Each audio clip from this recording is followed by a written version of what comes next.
يجب أن نحدد موقفنا، إما هنا أو هناك، وإلا ماذا؟ من تحسب؟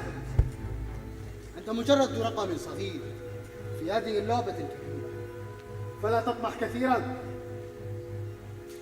لقد حققت طموحاتنا وآمالنا هكذا بالأوسط. هذا الأمر جاء بعد جهد وعناء وتعب، والآن يجب أن أكمل الأمر معك. معي؟ ولكن كيف؟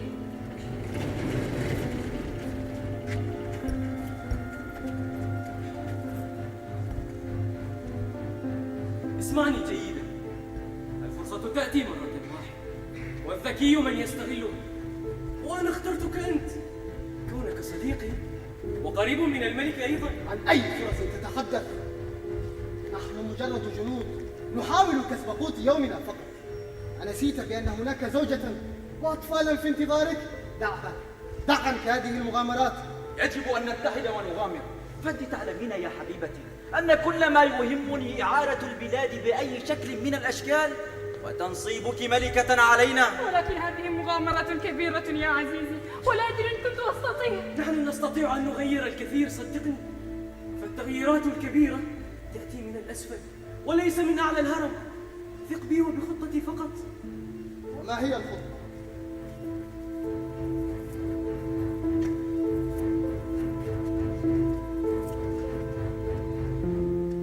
هذه هي الخطة، وأنا أثق بك يا عزيزتي. أنت تعلم يا حبيبي بأنني سأفعل أي شيء في سبيل استعادة ملكنا وأرضنا، والأهم عندي أن نتخلص من ابن الحدادة ذلك مهما كلفني الأمر. أمره سهل، فكل الخونة مصيرهم محتوم.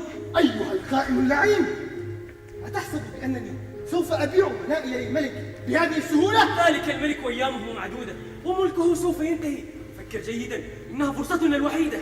حتى وإن مات الملك وذهب ملكه سوف أهرب للعيش في الجبال، ومهما حييت لن يكون ولائي لهؤلاء الخونة حديثي النعمة. منذ 20 عاما وأكثر وأنتم سبب تخلفنا وهزيمتنا، ويجب التخلص منكم للأبد وأن نمضي قدما نحو المستقبل. المستقبل ينتظرنا يا عزيزتي.